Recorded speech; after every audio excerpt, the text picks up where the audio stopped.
காட்சி அவரே இருக்கிறது. அங்கே சிலுவை நாட்டப்பட்ட காட்சியும் வெளிப்படுத்திக் கொண்டே இருக்கின்றார். அங்கே இனிமேல் காலம் நமக்கு கிடையாது. காலங்களெல்லாம் முடிந்து விட்டது.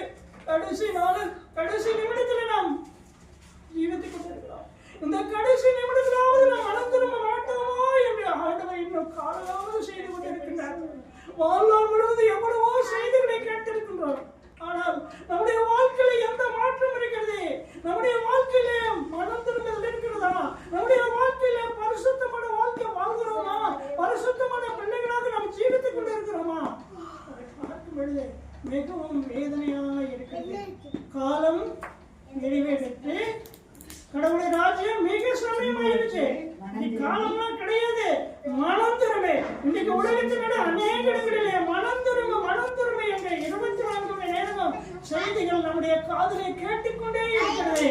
ஆனாலும் நாம் இன்னும் மனம் திரும்பாமல் இருக்கிறோமே, இன்னும் பாவிகளாக ஜீவித்துக் கொண்டிருக்கிறோமே. அவருடைய பிள்ளைகள் என்றால் நம்முடைய வார்த்தைக்கு கீழ்ப்படைய வேண்டாம். அதிகாலையில் தேடுகிறவர்களை கண்டடைகிறோம் என்ற வேத வசனத்தின்படி அதிகாலையிலிருந்து நம்மளை எத்தனை பேர் ஜெபிக்கின்றோம்?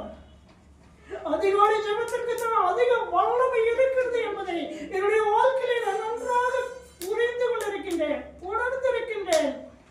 அதிகாலை 3ஆம் மணி வேளையிலே சிலுவை ஆலயத்துல சிலுவை நோக்கி என் கண்ணீரை வெள்ளத்தை கதறி ஜெபித்துக் கொண்டிருக்கின்றேன். உலகத்திலே தேசங்களுக்காக ஜெபித்துக் கொண்டிருக்கின்றேன். உலகத்திலே மக்கள் படுகிற கொடிய வியாதிகளுக்காக ஜெபித்துக் கொண்டிருக்கின்றேன். விசுவாச படுகிற சிக்கலை அவதிப்படுகிற மக்களுக்காக நான் ஜெபித்துக் கொண்டிருக்கின்றேன். நான் எடுத்த எல்லா ஜெபத்திற்கும் ஆண்டவர் பதில் கொடுத்துக் கொண்டே இருக்கின்றார். ஒரு ஜெபத்திற்கு கூட தோல்வியே கிடையாது. ஆண்டவருடைய பார்வையில நான் ஒன்றுக்கு உதவாத குப்பை, உடைந்து வருகின்ற மண்பாண்டம். இந்த மண்பாண்டத்தை ஆண்டவர் பிரயோஜனப்படுத்திக் கொண்டிருக்கின்றார். இந்த வயதான காலத்திலே எல்லோருக்கும் தெரியும், எல்லா உறுப்புகளும் பலனடைந்திருக்கும், எல்லா உறுப்புகளும் பாதிக்கப்பட்டிருக்கும், எலும்புகள் தேய்ந்து போயிருக்கும், நரம்புகள் தளர்ச்சி அடைந்திருக்கும். தள்ளாத வயது, நடமாட முடியாத ஒரு வயது, சைக்கிளே ஓட்ட முடியாத ஒரு சூழ்நிலை. ஆனாலும் எனக்குள்ளே இருக்கிற ஒரு வாஞ்சினாலே, தாகத்தினாலே சுற்று வட்டாரத்தில் இருக்கிற எல்லா சபைகளுக்கு சென்று ஆண்டவருடைய நாமத்தை நான் மகிமைப்படுத்திக் கொண்டிருக்கின்றேன்.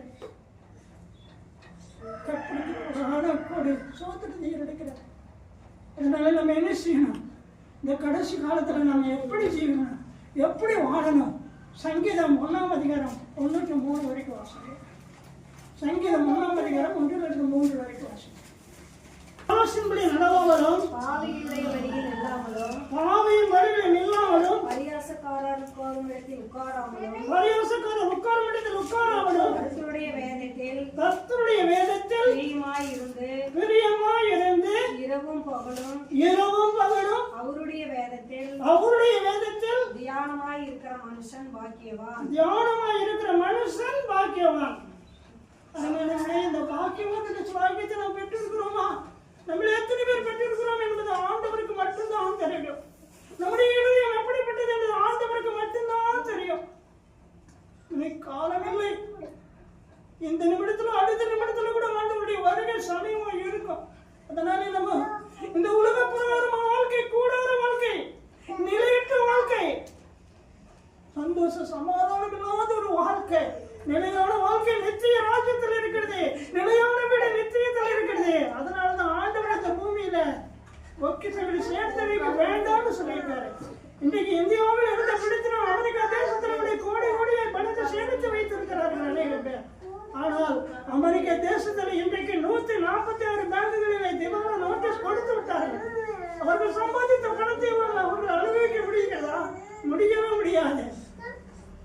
இந்த கூடார வாழ்க்கை ஆண்டவர் இந்த உலக வாழ்க்கைக்கு நமக்கு என்னென்ன தேவை என்பதை அறிந்திருக்கிறார், கொடுத்திருக்கிறார். சகல ஆசீர்வாதங்களை கொடுத்திருக்கிறார். ஆண்டவருடைய நாமத்தை நாம் மகிமைப்படுத்துவதற்காக தான் ஜீவனோடு வைத்திருக்கிறார். ஏதோ கொஞ்சம் காலம் இந்த பூமியில நமக்கு சொந்தம் என்று ஏதாவது இருக்கிறதா? சொல்லுங்க பார்க்கலாம். இந்த பூமியில நமக்கு ஏதாவது இருக்கிறதா? ஒன்றுமே கிடையாது. சில காலம் இந்த பூமியில வாழ்ந்துவிட்டு மறுபடியும் என்னுடைய சமூகத்துக்கு வாருங்கள் என்று ஆண்டவர் சகல ஆசீர்வாதங்களை கொடுத்து இந்த உலகத்துல நம்மை நிம்மதியாக வாழ வைத்துக் கொண்டு இருக்கின்றார். நாம் பாடுபட்டு இரவும் பகலும் உழைத்து சம்பாதிக்கின்ற பணம் நமக்கு சொந்தமா? இல்லை. நாம் கோடி கோடியா செலவு பண்ண கட்டிடங்கள் நமக்கு, வீடுகள் நமக்கு சொந்தமா?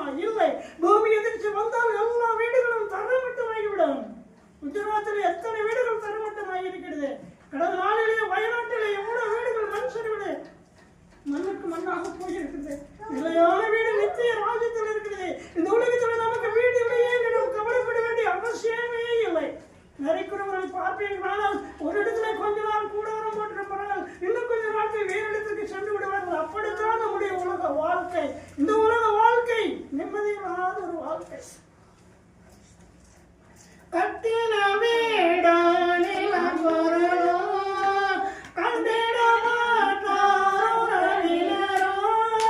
கூடவிட்டு ஒன்றாவி போனா கூடவனோடே வரவில்லை.